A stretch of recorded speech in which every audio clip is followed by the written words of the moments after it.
figures and little facts, subconscious facts about people's past that they can reveal to them. But they're not going here. They're just receiving a little more information down here. And in the spiritual world, people are gullible. They want to trust the gurus, which is really stupid. And just because a person says they're a guru and says they're enlightened, you shouldn't take their word for it. You should observe carefully for a period of time, make certain tests, listen to things, do some research, and see if they're reliable. If you're depending upon them as a person, if the teaching's not doing the job, then they're unreliable spiritually, or you're unqualified spiritually. You got to think this thing through. You shouldn't believe what these people say.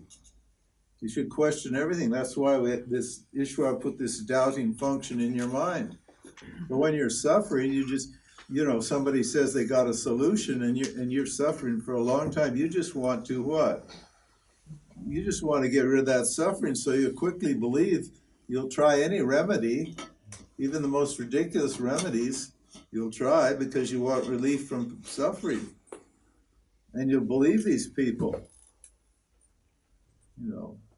So you should always have if you have a guru, you should have a guru that has a scripture backing it up, him or her up. So you can check the guru's thinking. And then you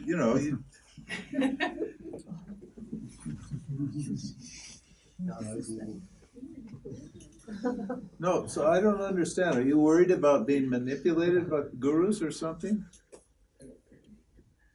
What's the real fear underneath this whole issue? Sometimes things happen to me, and I have the feeling it's not coming from ishvara, but somebody, guru or any other person, interfere in somehow. Well, that would be coming from ishvara through that person. Through that person? Okay, good. Ishvara is working through everybody. Okay. That's how things come. Is it that everybody's ishvara is working through them. Okay. The good people and the bad people. Yes. So the way is that somebody is better in contact with ishvara, so that No. That's what they want you to believe. Yes. You do not believe what these people say. They have a special relationship that ishvara that you don't have. They don't have a special relationship with ishvara. Ishvara has no special relationships. Ishvara is just the one that facilitates your karma. If I claim to have a special relationship with ishvara, on the basis of what do I make that claim? You could make the same claim.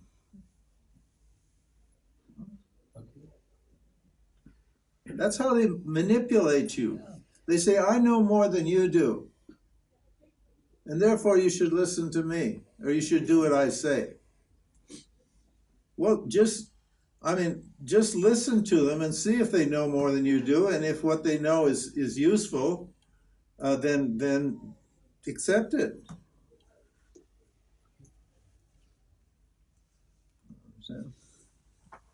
And I'm not saying I know more than you do, although I do. Only because I know the scripture better than you do, that's all. That's all. It's not because I studied it more, and I had good teachers, and I studied it more, and I've been committed for 50 years, so that's why I know more. I'm just a professional. I have more knowledge than you do. That's all. But that doesn't, what kind of knowledge is it? What is the knowledge that I'm telling you? You're beautiful. You're wonderful. You're whole. I'm trying to encourage you to seek yourself and to discipline your minds and so forth and so on. Do you feel like I'm bossing you around and ordering you around and manipulating you somehow? No, you don't feel that way because I'm not. I don't care if you come or go or whatever. And I figure you're listening because you're gaining something, that's all. But it's entirely up to you. I have no power apart from the power you give me. And these gurus, they're so full of they're so vain and egocentric, and they're so small inside. They need to feel powerful.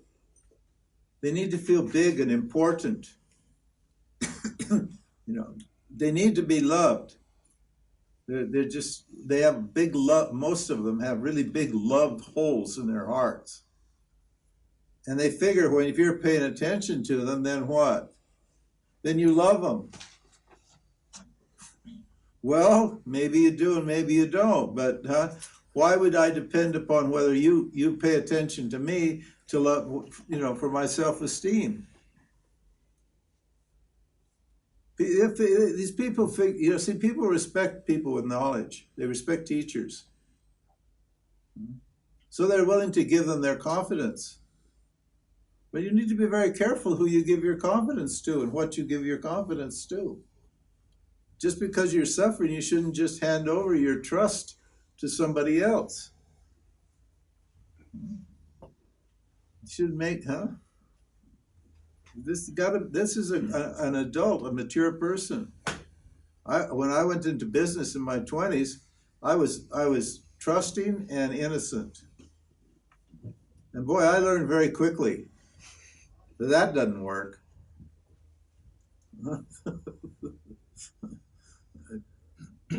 and because people are people. Just because a person says they know who they are, that doesn't make them special. They gotta give you something that's solid and real and helpful to you, and you've got to feel that they don't require you to feel grateful for it. I mean, it's very nice that you appreciate and people tell me how much they appreciate what I'm doing, but I don't expect that. All I expect is, if I'm sitting here, is that you listen to what I have to say. And then what you do with it, I have no control over that either, do I? Some of the things I say you like, and some of the things I say you don't like. But I have no control over that. It's not my words anyway. This is just the scripture's words. So yeah, this guru thing, this is real, dangerous idea. And it's not that I'm anti-guru, because you need a guru. If you're really going to get out of this, you need somebody who can help you, who can give you, can help you resolve your questions and your doubts. But at what cost?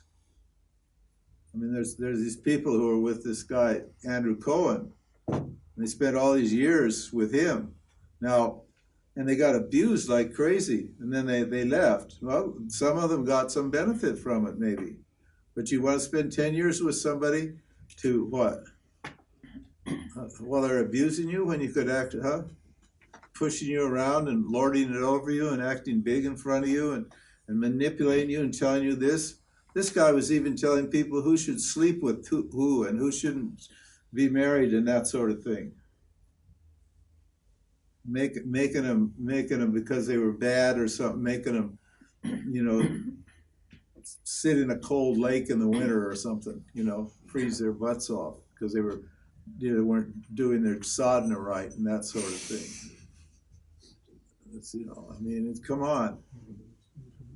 And people put up with it for 10, 20, 30 years because they allowed that person to browbeat them and push them down and tell them they were better and so only through me you're going to get there and so forth and so on. If your heart is pure, Ishvara will give you the right guru. So, no, gurus, they're not. They're just the tendency to manipulate people is so amazing, big in the human mind. That's fear. It's fear only. Fear is a nasty, nasty thought. You should learn to recognize fear, and you should respect it, and you should do anything you can to root it out. Because fear is a heavy, heavy, counterproductive, painful thought. It's not good. Unfortunately, the whole world runs on fear because ishvara generates this tamoguna, this tamasic ignorance, this dark quality. That's responsible for the fear. And out of the fear, the desire rises. And the rajas comes. The rajas says, let's get something that will remove my fear. And so you go round and round and round and round. Fear, desire, fear, desire, fear, desire, round and round and round and round.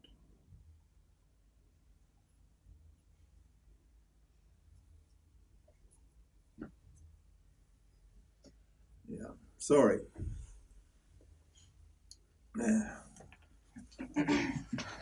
Sarashiva Samarambha Shankaracharya Madhyavam Asmadacharya Paryantam Vande Guru Paramparam Ishvaro Guratmeti Murti Veda Vibhagine Vyomavad Vyapta Deyaya Dakshinamurtaye Namaha Sarva Vedanta Siddhanta Gocharam Tamagocharam Govindam Paramanandam Satgurum Pranatosmyam.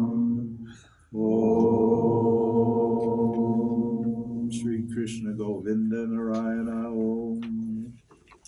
Let's see what we're, yeah, we're on these verses about Maya. Who crosses Maya? So we explained what Maya is. This chart's a picture of Maya, how it works. And if you're going to grow spiritually, you're going to have to know how Maya works. So, we're trying to reveal the unconscious mind, the forces in it, and explain how it influences the conscious mind, the slow thinking conscious mind, and what you can do to transform your life. Because unless you transform your unconscious mind, your habits, unless you transform your habits, your mind, you're still going to suffer the same problems. I mean, it's just, I don't know why people think life should change if they don't make the changes. Huh? You pray to God and you want things different. And you don't want to do the work to make things different. God's not going to make things different. From God's point of view, from Ishvara's point of view, everything's fine. And why? Because you want things to be different. Should God let's say you want your football team to win the match, and your friend wants his football team to win the match, and both of you pray to God. You say, I want Germany to win and I want America to win. That's the one. Now, what's God going to do? Yes, Germany win.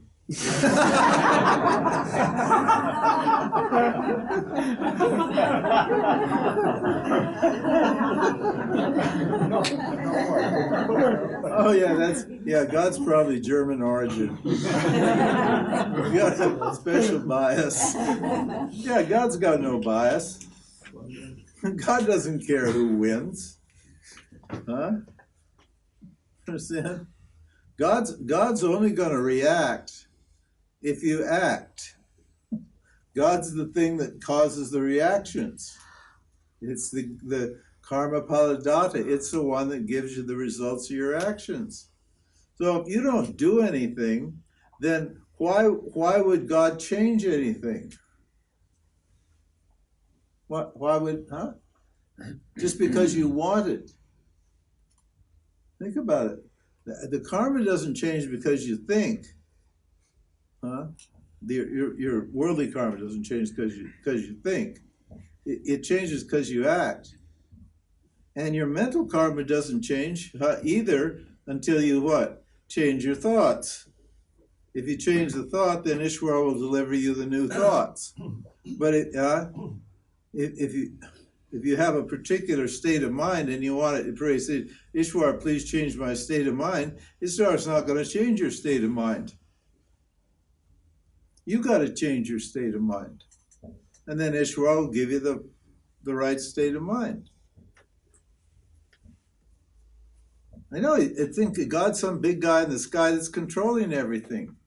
Well, it's controlling the whole field, but it's not controlling every individual in the field. So if an individual decides to use its free will, then Ishvara is bound. That's the contract. That's what we're saying. There's a contractual relationship between Jiva and Ishvara. That's the way the field is set up by Maya.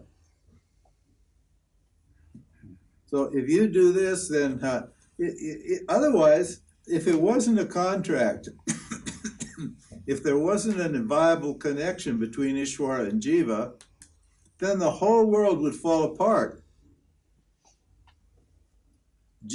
Ishvara's got to maintain the discipline here of the field. He's a disciplinarian. He maintains the laws. He's a cop, big cop. He's controlling. He's a controller. So now the jiva, how's the jiva going to communicate with the controller? Well, it's going to behave through his behavior, either through his mental behavior, his emotional behavior, or what? His physical behavior. So we're saying, okay, change your attitude, start loving the right things, and do dharmic actions. Do actions that produce what? Beneficial results. What are the beneficial results? Sattva. We want sattva. So we have to explain this, how this mechanism works. And it's the same for everybody, how it works. And then it becomes your knowledge, your mind expands, and you can what? You can start to transform your life. This is all about transforming your life. You know, the people just think, well, no, I'm just going to be passive and surrender. Well, you're just going to get more of the same. That's all you're going to get. You know, if you want your life different, understand. If you're happy with your life, then you can just surrender. You can just let go and not expect anything to be different and just not be so self-centered. You can be God-centered. You can worship God all the time. And he said here, that's what you're supposed to do anyway, is ceaselessly, he says ceaselessly, right, contemplate the glories of the Lord. No, in other words, constantly think of the Lord. Think of yourself. Because yourself is what? That's not, the relationship with yourself is not an incidental relationship. It's a primary relationship. All your other relationships depend upon your relationship to yourself, don't they? So if my relationship with myself is not right, then none of my relationships are going to be right, are they?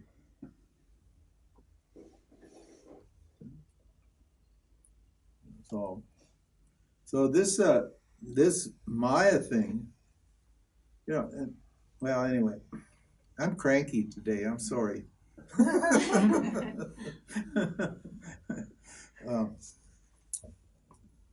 And what do they do? You know, when you go with this these impulses, these vasanas, without questioning them, they just it says they rise like waves when you associate with these objects. Objects means people. It doesn't just mean people. It means when you associate with a thought, say a negative thought. Say you're a suspicious person.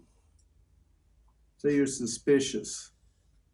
Now every time, and you think, well, the world's a really evil place, and that's why I'm suspicious. Okay, the world's an evil place, but that doesn't mean a suspicious thought is a good thought, does it? Huh? Oh, the world's an evil place, but what? But what?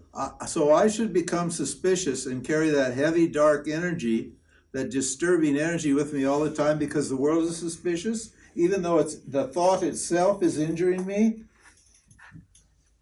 Huh? I should do that? I shouldn't do that. That's stupid, isn't it? The suspicious thought is not going to protect you against the world if it's evil. The world's going to stay evil whether you have a suspicious thought or you don't have a suspicious thought. So wouldn't it be better to have a trusting thought and let the world worry about itself? We have all these justifications for why we have negative thoughts. And all those negative thoughts, a negative thought is up to you. Once you recognize that thought as an uncomfortable, unpleasant thought, then it's on you to what? To take care of it. So any misery from the time at which you recognize it, any misery from that point on is self-inflicted misery. You're punishing yourself by hanging on to that kind of thought. And why would you do that? Because you have low self-esteem, which means what? You don't love yourself enough. You don't love yourself enough to keep from punishing yourself. Huh? Think about it.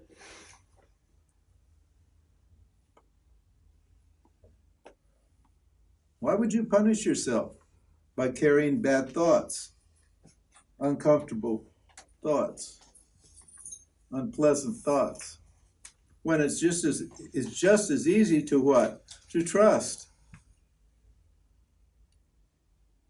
And whether or not whatever happens in the world, so what?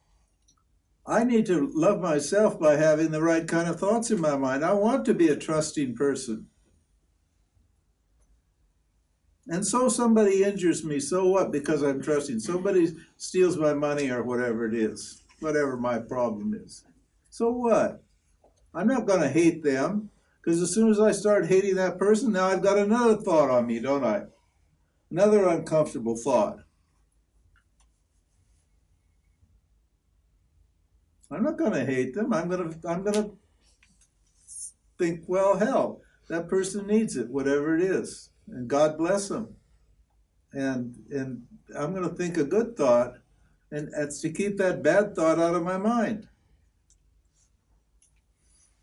How to manage your mind. And the thing is, we value desire and fear way too much. So they're just like tyrants. In fact, Arjuna says to Krishna in the 5th chapter of Gita, he says, the mind is like an entrenched tyrant. It's like a big, nasty boss. He says it just does what it wants to do, and it seems that it's impossible to control. And Krishna said, indeed, that's true, but he said, it can be controlled by repeated practice and objectivity. Those are the words he uses. In other words, what? A refusal to accept that mind's, dominance, that insistence that you be suspicious or that you be angry, that you feel aggrieved. Or the self-congratulatory, idea that you're wonderful. Well, if you are wonderful, but you need to know you're wonderful for the right reason. Understand? So I got to manage this Maya. Maya means the mind. There's as much beautiful stuff in the mind as there is ugly stuff in the mind. Why would I choose to believe the ugly stuff? What? Because that's what free will means. You're free to choose. He puts it here in terms of associations. He says associations with materialists. Well, why do you choose to associate with materialistic people? Because it's just one mind, and you get in their energy bubble, and then their materialist thoughts start to leak into your mind. There's only one mind. When you walk into a room of criminals, you feel criminal vasanas. You walk into a room of saints and yogis, you feel saintly vasanas. It's just, your mind becomes the mind of the group or the circumstance, the situation you're in. So he says associate with good people, and what? And insofar as you're not associating with anybody, associate with good thoughts. And the good thought is, I'm beautiful and God's great. Those are the good thoughts. I'm wonderful and God's great, and I'm just a servant of God, and I'm here to I'm here to serve the world, serve myself and serve the world. And those things, and who crosses Maya? Well, same idea. He makes a suggestion here. Who crosses Maya? He says, the one who avoids society. Now that doesn't mean avoid spiritual company, although you have to be careful in the spiritual company too, because spiritual people are just samsaris dressed up in spiritual clothing.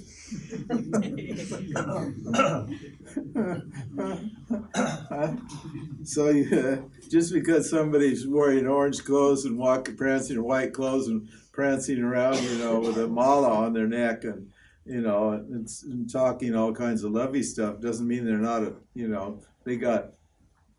they're saints. So that's his there. But he suggests that you enjoy your own company. But when you're in your own company, again, it's the same issue, isn't it? Because some good thoughts are there and some bad thoughts are there. So we're saying, deliberately start introducing good thoughts into your mind and associate with those thoughts, and don't associate with the bad thoughts. Because if you don't associate with the bad thoughts, they go away. They're always clamoring for your attention. Huh? And it feels good to associate with good thoughts. So associate with good thoughts. Anyway.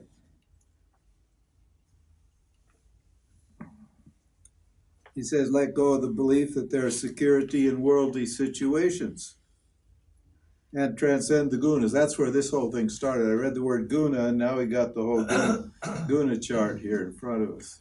Does anybody have any questions about the teaching last night, the guna thing and how it works? Is it possible to repeat again, maybe? Sorry. It's not easy to understand. You mean repeat? You want me to repeat the whole thing? Yeah, but maybe something important. Yeah. Well, the whole thing. The thing about Vedanta teaching is that every single idea is as important as every other idea. There's no difference between the ideas because it's a complete teaching.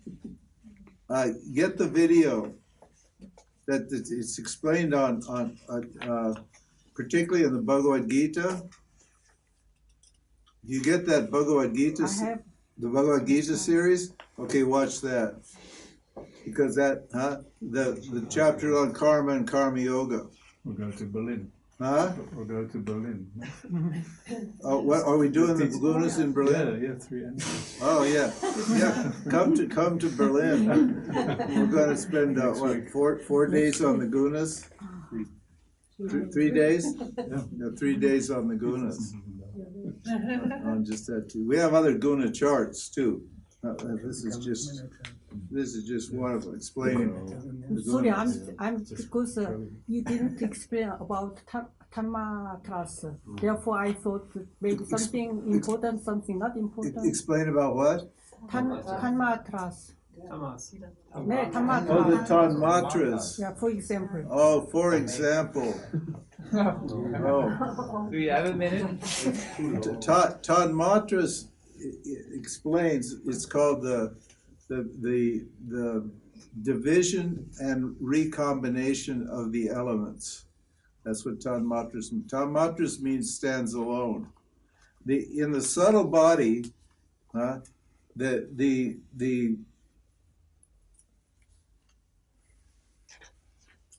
it explains how space evolves into 5 elements.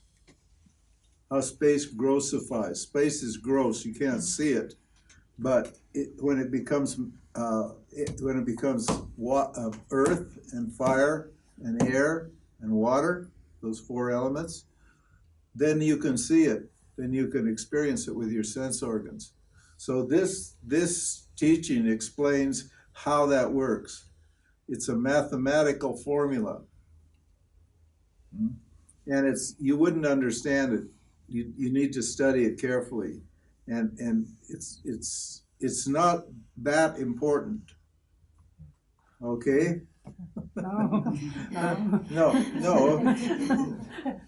No, it's not. It's really not that important, because the fact is you have to deal with your physical self.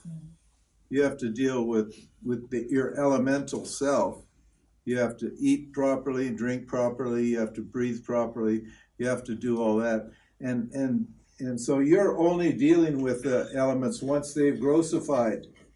See, here they stand alone, they're simple, but here they divide and recombine and they grossify, and this is where we contact the elements in our physical body and the physical world around. Our physical body is part of the physical world. It's part of ishvara world. It doesn't belong to jiva. The physical body belongs to ishvara. Understand? The subtle body, which involves these organs and these 4 functions here, these 3 functions here, that belongs in the subtle body. The pranas, the active organs, and the thinking or perceptive apparatus, they belong in the subtle body. But the physical body comes directly down to ishvara. And that's why I said the jivas don't appear here until there's a physical universe. So once you appear here, you've already got a physical body. And you have to learn how to, take care of it. Right, so there the knowledge of food and, and temperature, all of these things that are impacted on the physical body is useful to you. So don't worry about this. If I told you, you'd forget it in 10 minutes anyway.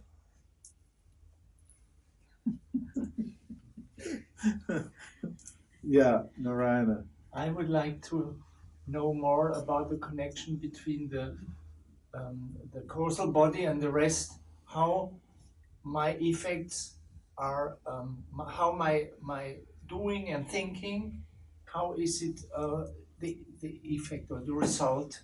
To understand more ishvara and maya, but this that I can more do an action and be more aware. No. Yeah, okay, be more aware. Know more. You want to know more.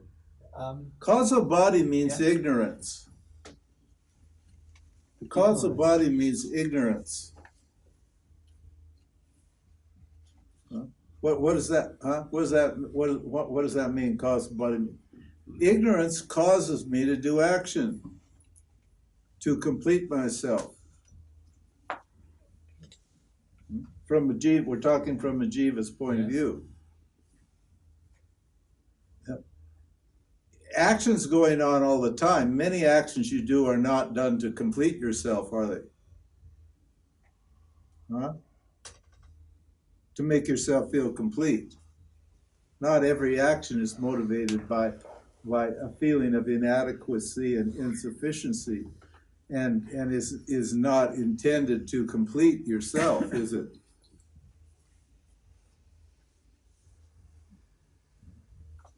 So only actions that you do that are meant to make you feel better, to make yourself feel complete, to make yourself feel adequate, to make yourself feel whole, to make yourself feel happy.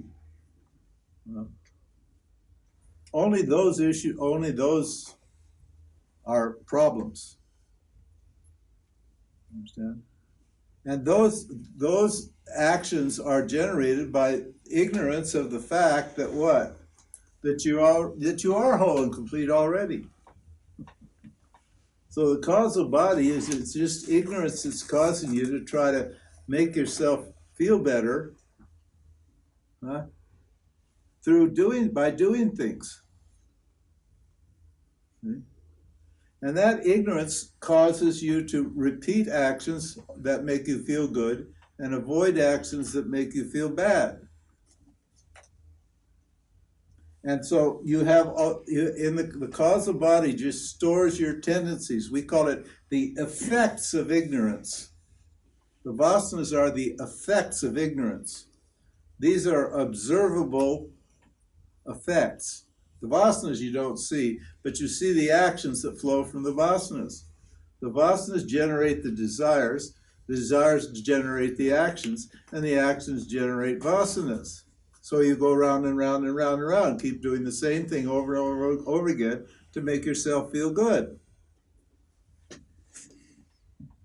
But the problem isn't actions. The problem of feeling good is not because of your actions. The problem is feeling bad. The problem of feeling good and feeling bad is because you got the wrong idea of who you are in the first place. So unless you correct the idea of who you are, you're always going to keep doing things to try to make yourself feel good.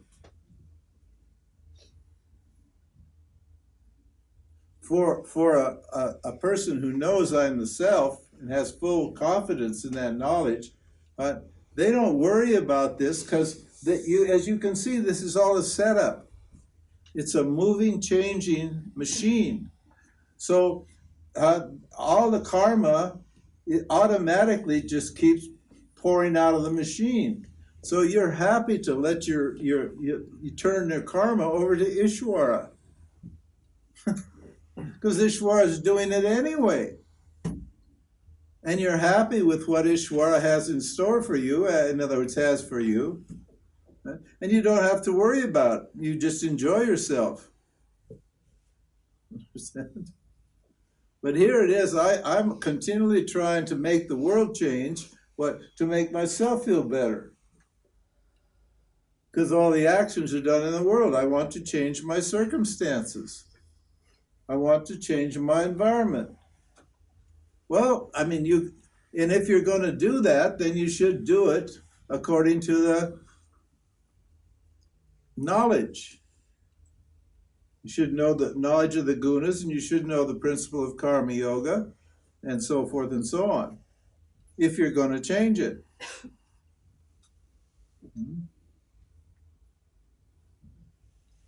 So there's a difference between ignorance and the effects of ignorance. You can remove most of the effects of ignorance by doing yoga or sadhana, but you won't necessarily, the only thing that removes the maya, the ignorance, is what? Knowledge, self-knowledge. Shankara says, says, self-knowledge removes ignorance like light removes darkness. If the room is dark and I switch on the light, the darkness goes instantly because they're incompatible. You can't have you can't have a thing and its opposite in this world sitting together. So when there's darkness, there's not light, and when there's light, there's not darkness. Now, the only thing that's going to remove that darkness is the thought, because the thought is I'm inadequate and incomplete. That's the thought that's generating all the actions. That's the thought. There's one thought. I'm small, I'm inadequate, I'm incomplete. That's the thought. And to destroy that thought, what do I need? The opposite thought. It's called Pratipaksha Bhavana, this technique. This is the technique of Vedanta. You could call it an affirmation. What's the opposite thought? Yeah, I'm whole and complete. Now, how does it feel? How does it feel to think I'm inadequate and incomplete and small and separate and lonely? How does that feel? Small, Yeah. separate. It doesn't feel good, does it? Huh? Doesn't feel good. How about I'm the light of the world? How about that? How's that feel? Does that feel bad? Isn't that what Jesus said? I'm the light of the world. Huh? They still remember Jesus. They still remember that statement. 2,000 years later, they still remember that statement. What? That statement feels bad? Oh, I can't do that.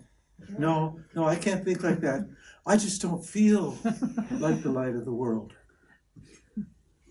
Well, your feelings.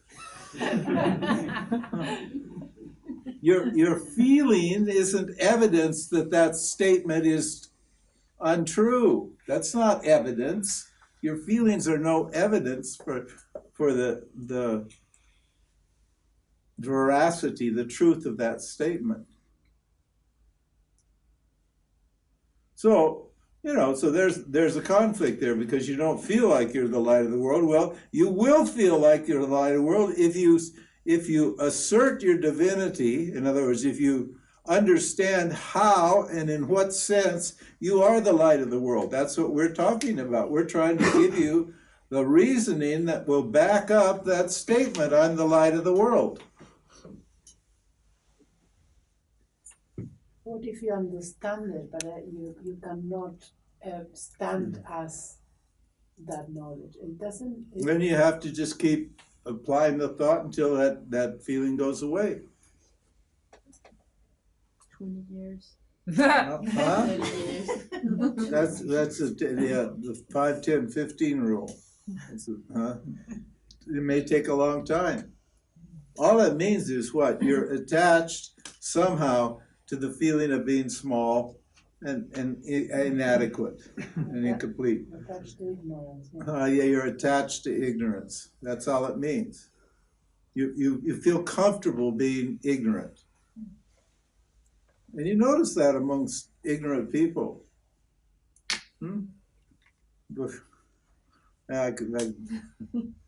Don't you?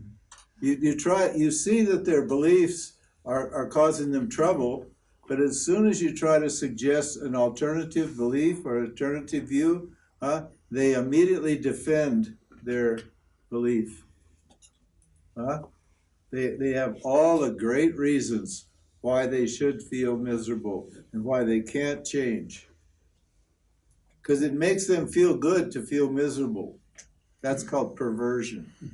That is the reason why we seek experiential confirmation, because we feel so attached to our smallness. So we want to experience something bigger, and that's why we seek experiences. Yeah, absolutely. Did you hear that? Yeah. You can say it again. Say it slowly. The attachment to being small and incomplete. It might be the reason why we seek experiences, like spiritual experiences. Yeah. Why we seek experiments to make us feel bigger and more complete, but it's actually, the teaching is about removing the ignorance about the smallness. That's right. In other words, you need to ask yourself, why do I feel this way? Rather than believing that feeling.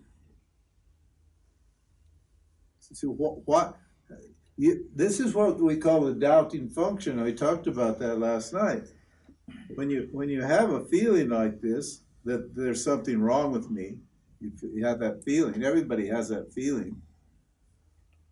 Well, why do you try to do something to make you feel good? Why wouldn't you ask yourself, if there's any basis, if there's any evidence that there is something wrong with you.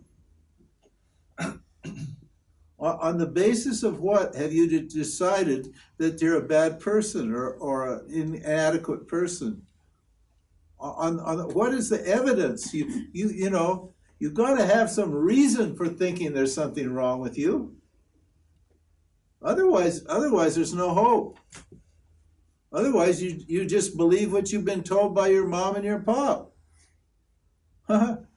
My sister-in-law, she got a little better over the years, but she keeps a really messy house. You know, it's just messy. It's just everything everywhere. Way too much stuff, and there's so much stuff she can't organize it, and it's all messy. And I'm very tidy and very neat. I like things that know where everything is, and I like very few things. I like to have things at my fingertips, and I don't have to look for things and all that sort of stuff, you know. So one day, yeah, they had a big party, and we were at the party, and I was talking with my sister-in-law, and everybody had a few drinks and smoked a little dope, except me, of course. Because I want my mind tidy, too. I don't want to put alcohol and drugs in my mind, because that makes it messy. I like a clean mind. So and she was kind of tipsy and loose and everything, and she was feeling good. So I said to her, I'd say, well, why do you keep such a messy house? And I said like that, but in a nice way. In a very nice way. No, I did. I said, no, she did not take offense. She did not take offense. She did not. I tell her, she was in a good mood, and I said it in a very nice way. And you know what she said? Because my mother kept a messy house. Without one sense of irony. There was no irony in her statement whatsoever. I kept a messy house because my mother kept a messy house. There was no thought there, was there? I was conditioned, huh? Understand? Like a mantra. Huh? Like a mantra for her. No, Say no. Yeah. given by God. Not by What? It's normal for her. Yeah. Yeah, no, not to question what you've been told. Huh? People think that what they've been told is the truth. Because because it's the truth or not the truth, they think it's the truth because they've been told it. Well, your mind is telling you there's something wrong with you all the time, and you believe it. Huh? Okay, you can believe it, but tell me why. I want the logic, please. Please explain it to me. Because maybe I'm wrong, and I would like to feel miserable. So I'd like a good reason to feel miserable, okay? She could feel even more miserable when she has a neat house, because that would be offending her parents, offending her mother. Maybe. Many people think that way. If I have a neat house and my mother sees it from above, or she's still alive, Yeah. she would be offended. Yeah, see? Yeah, that's guilt. That's just guilt. And it's so stupid. Because honestly, let me tell you this. You may not realize this, but nobody is laying awake at night worrying about whether your house is messy or not. Huh? Nobody cares what's in your mind or your body or anything like that. Everybody is asleep, enjoying themselves or thinking their own thoughts. So whatever, this is self-inquiry. You need to just strip it right down to the basis. And so whenever the world is telling you something, whenever you hear something, you need to what? You need to question it. In light of what? In light of my values. In light of my swabhava, my nature, and my nature is going to determine my values. That's why we take so much time giving you the reasons why. Our whole teaching It's giving the reasons why the world is not real, why you're beautiful, and why thinking like this is a good deal. Will solve your suffering problem.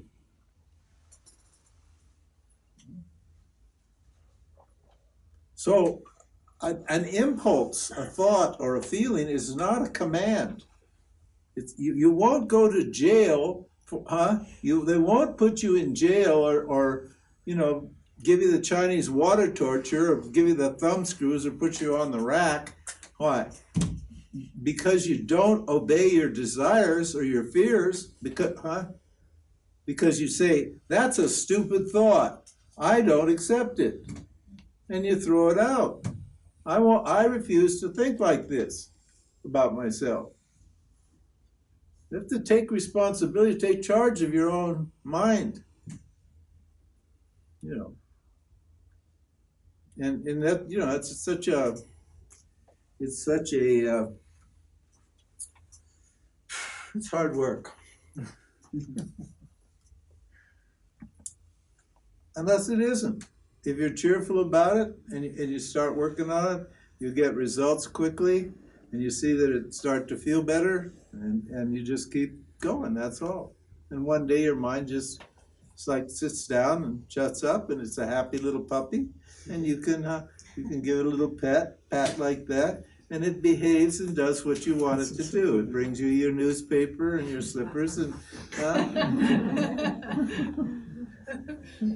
It's so funny. Yeah, It's really funny. It's really funny.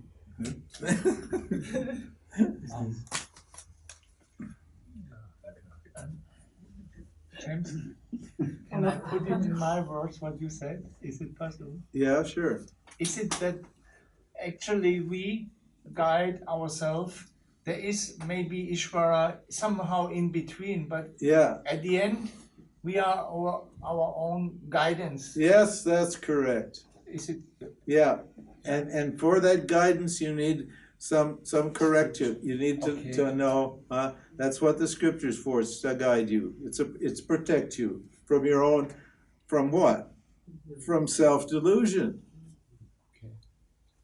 Yeah, because the tendency to fool yourself, to deceive yourself, is very strong.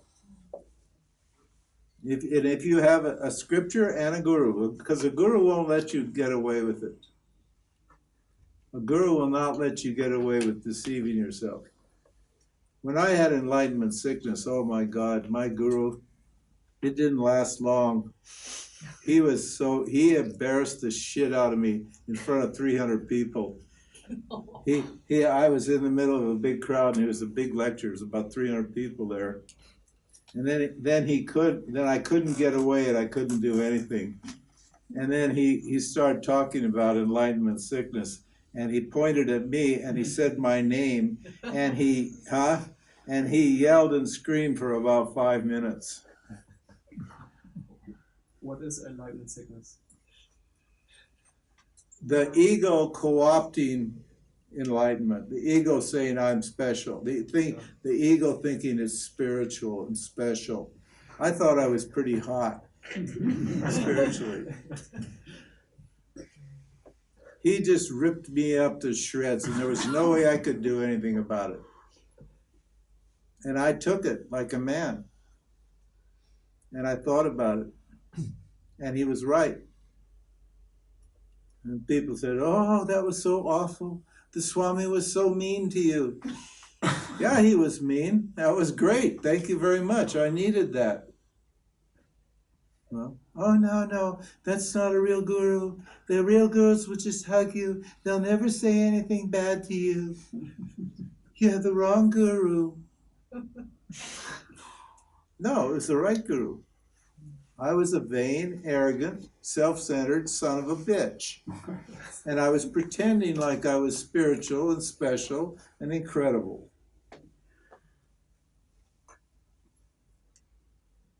And after that little dressing down, my attitude adjusted very quickly.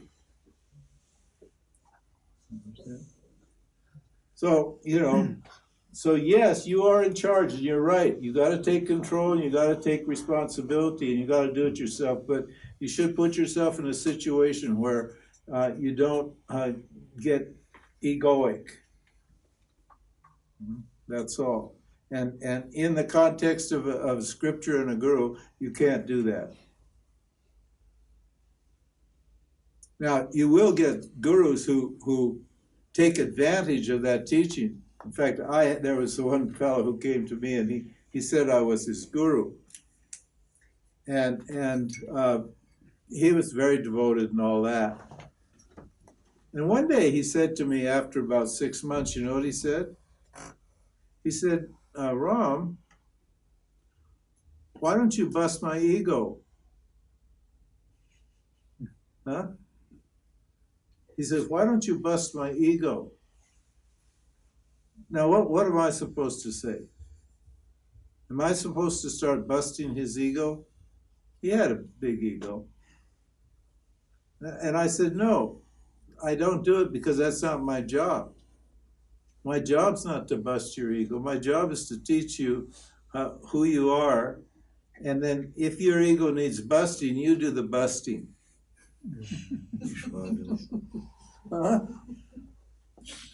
Because I don't want to waste my time on your problems. They're not my problems. Your problems are your problems, so you have to solve them. I'm just telling you how to solve them. That's all. And then you got to do it. But I can't spend my time busting everybody's ego. That's all I'll be doing all day long. I won't be enjoying myself at all because it's no fun telling people off. It's no fun. It's painful. It's uncomfortable. Even somebody that's wrong, you don't want to tell them off. Just, they need to figure it out on their own. So you need a context for, the spiritual life needs a context. The context is the scripture and the teacher. That's all. That's what he's saying here. So, because Narada himself had a great guru, a famous guru, the guy who wrote this. Understand? So, and it isn't like he was putting himself forward. And in fact, he says here, he says the teachers. He said, didn't he say? Remember those verses we said? So he listed the views of 4 or 5 different teachers. He said the teachers of the tradition, and then he said all of them are right. So there's no, busting or criticizing here. There's just informing. There's just a beautiful, compassionate presentation of what? Of this pure knowledge. It's so beautiful. I mean, so. Who is capable of crossing Maya? How are you going to get over this? The one who transcends the pairs of opposites. What does that mean? Duality. And he repeats this again because the big problem is the materialist point of view. The view that I'm the body's needs, the emotional and physical needs are what? Are a need to be pandered to. You need to take care of your body, but what?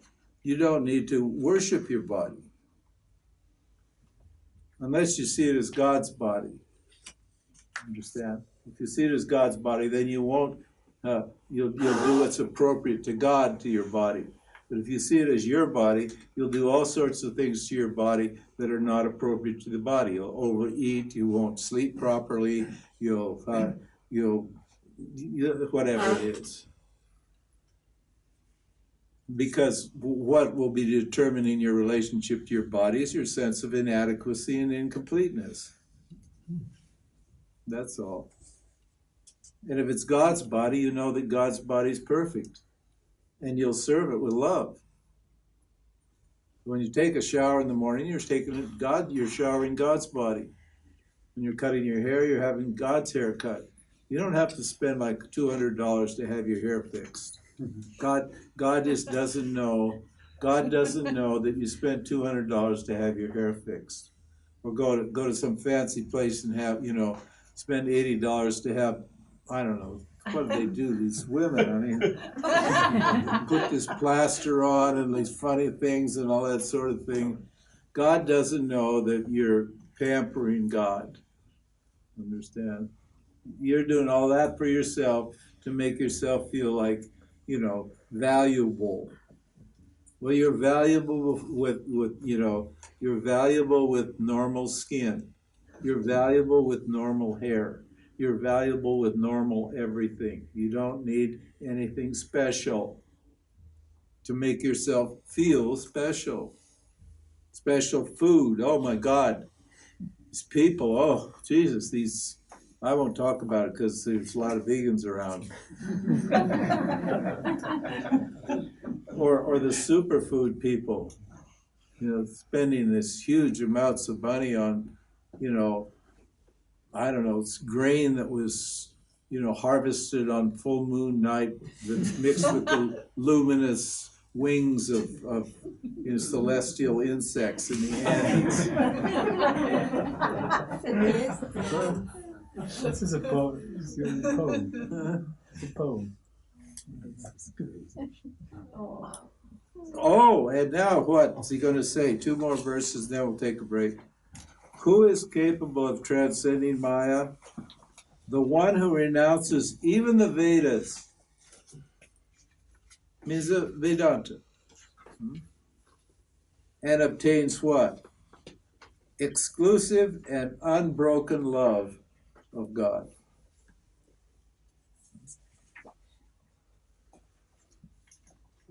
Nice. Such a person certainly goes beyond Maya. And what's the benefit of all that going beyond Maya? It has a benefit to the world. Now you're doing something for the world, aren't you?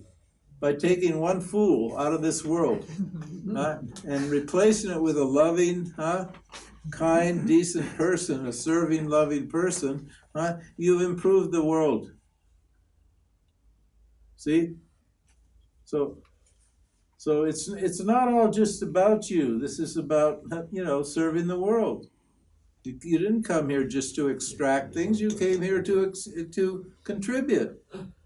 So what do you contribute? You contribute your love.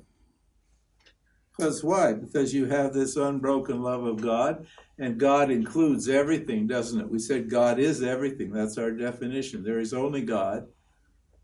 So by loving God, you love everybody, every plant and animal and human and anything else that's in the creation. You love it by default because that's what God is. I mean, everything is God.